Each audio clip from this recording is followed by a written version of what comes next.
મિત્રો જય દ્વારકાધીશ, જય મુરલીધર, ખેડૂત મિત્રો, માલધારી ભાઈઓ. હવે ખાસ સાંભળવા જેવું એ છે કે અત્યારે એમ પણ વાતું થાય છે મેડિકલ માણસોની દવા એમાં પણ ભ્રષ્ટાચાર થાય છે. વિચારો,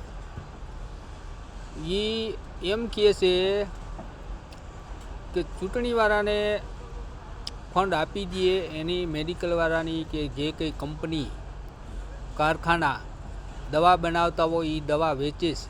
બોલો, એટલે આપણા ઉપર ભ્રષ્ટાચાર થાય કે અન્યાય થાય તો એમાં પણ નવાઈ છે નહીં. માણસો મરી જાય ત્યાં સુધી તો પણ એને કાંઈ ટેન્શન નથી, એટલો ભ્રષ્ટાચાર થાય તો આપણા ઉપર થાય એમાં કંઈ નવાઈ છે નહીં. એટલે મિત્રો જાગી જાઓ, જોડાઈ જાઓ વેલાહાર. કોઈ પણ સંજોગે આપણે 20 કિલોમાં 10% ભાવ વધુ લેવાના છે. મિત્રો જાગો, જોડાઈ જાઓ. જય ભારત.